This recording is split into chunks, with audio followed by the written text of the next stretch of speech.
BC రిజర్వేషన్లపైన కేంద్ర హోంశాఖ సహాయ మంత్రి బండి సంజయ్ హాట్ కామెంట్స్ చేశారు. ఎన్నికల సమయంలో కాంగ్రెస్ పార్టీ కామారెడ్డిలో చేసింది బీసీ డిక్లరేషన్ కాదు, ముస్లిం డిక్లరేషన్ అని విమర్శించారు. కొత్తగా బీసీలకు పెరిగేది 5% మాత్రమేనని, ముస్లింలకు మాత్రం 10% రిజర్వేషన్లు పెరుగుతుందన్నారు. రేవంత్ సర్కార్ తీసుకొస్తున్న బిల్లును ఖచ్చితంగా అడ్డుకుంటామని హెచ్చరించారు. కేటీఆర్ పై బీజేపీ ఎంపీ సీఎం రమేష్ చేసిన ఆరోపణలు వాస్తవమేనని కేంద్ర మంత్రి అన్నారు. సీఎం రమేష్ సవాల్కు కేటీఆర్ సమాధానం చెప్పాలన్నారు బండి సంజయ్.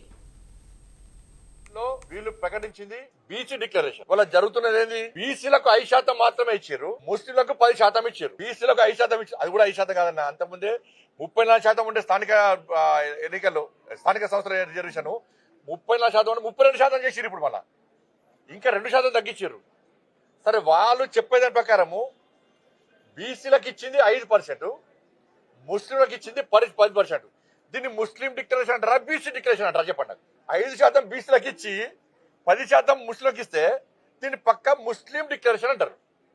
ఇలా కాంగ్రెస్ పార్టీ కామారెడ్డి వేదికగా ఈ తెలంగాణ రాష్ట్రంలోని హిందువులను బీసీలను దగా చేసింది, మోసం చేసింది.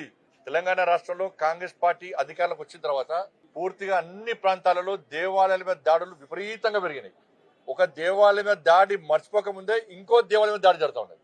ఎవరికి అడ్డురాని ప్రజలందరూ ఆరాధ్య దైవంగా భావించి ప్రతి సంవత్సరం బోనాల పండుగ నిర్వహించుకున్నటువంటి బంజారాయిల్స్ పెద్దమ్మ గుడిని కూల్చాల్సిన అవసరం ఏమొచ్చింది? ప్రభుత్వానికి అధికారులకు భయం లేదు. భయం చూపడతాం మేము కూడా. ప్రభుత్వానికి హిందూ దేవాలయాన్ని కూల్స్తే ఏ విధంగా పరిణామాలు ఉత్పన్నమవుతాయో ఇలా బంజారాయిల్స్ పెద్దమ్మ గుడి కూడొట్టిరు కదా. ఇలా హిందూ సమాజం అంతా ఒకటైంది.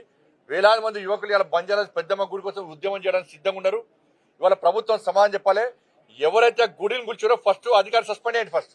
మరి సీఎం రమేష్ గారు మాట్లాడిన దానికి ఇలా కేసీఆర్ కొడుకు సమాధానం చెప్పాలి. ఏదో మీడియా ఉంది కదని చెప్పి అది ఏ భాష నేను ఎంత బాగా అనిపించింది అంటే, చలో చర్చకు సిద్ధమా, చర్చ వేదిక నేను ఏర్పాటు చేస్తాను. మీరు కరీంనగర్ హైదరాబాద్ చలో డే టు టైం కేసీఆర్ కొడుకు డిసైడ్ చేయమను. సీఎం రమేష్ గారిని రమ్మట, నేను ఇన్వైట్ చేస్తా. నువ్వు వస్తావా? రేవంత్ రెడ్డి గారి సంబంధం తప్పించుకునే మాటలు చెప్పక, మళ్ళా నువ్వు తప్పించుకునే మాటలు ఏదో అందరు ఇంటర్వ్యూ అని చెప్పకు. సీఎం రమేష్ గారు సవాల్ చేసి నీకు సీఎం రమేష్ గారిని నేను ఇన్వైట్ చేస్తా. కరీంనగర్ వేదికనా హైదరాబాద్ వేదికనా చర్చకు నువ్వు సిద్ధమా? ఆయన చెప్పినటువంటి అనేక విషయాల మీద చర్చకు నువ్వు సిద్ధమా? చర్చకు సిద్ధమా కేసీఆర్ కొడుకు చెప్పు. భారతీయ జనతా పార్టీ ఇప్పుడు మూడదానికి గిదే మీరు చేసిరన్న. మూడదానికి ఏం చేశారు? బీఆర్ఎస్ బీజేపీ ఒకటి కుంకుమం వచ్చిరు. బీఆర్ఎస్ బీజేపీ ఒకటి ఇవాళ వాస్తవం బయటపడేది లేదా? ఇది మేము మొత్తుకొని కాదనంటే వదికు మీడియా చెప్పబడుతుంది, ఊళ్ళలో ప్రచారం చేస్తుంది, మా కుంభముడికి వేయాలి. ఇంకా దరిద్ర పాడుతో మేము పెట్టుకుంటామంటే కూడా వినపోతుంది మీరు. ఇలా వాస్తవాలు బయటపడ్డా లేదా? ఇప్పుడు మళ్ళీ మన కొత్త దుకాణం బయటపడుతుంది, మళ్ళీ టీడీ పడబడుతుంది. మళ్ళీ మేము తెలంగాణ రాష్ట్రంలో మేము అహంకారంతో చెప్తలేము. తెలంగాణ రాష్ట్రంలో భారతీయ జనతా పార్టీ స్వతగా పోటీ చేస్తుంది.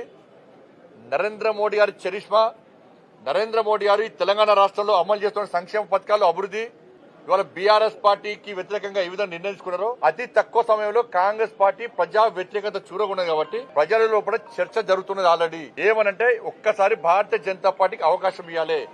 అందరికీ ఇచ్చాం అధికారం, బీజేపీకి ఇద్దాం అవకాశం. అందరికీ ఇచ్చాం అధికారం, బీజేపీకి ఇద్దాం అవకాశం అనేటువంటి ఆలోచనతో ప్రజలు ఉన్నారు. కాబట్టి తప్పకుండా మేము ఈ ఎన్నికల్లో గెలవబోతున్నాం. స్థానిక సంస్థల ఎన్నికల్లో కూడా మేము గెలవబోతున్నాం.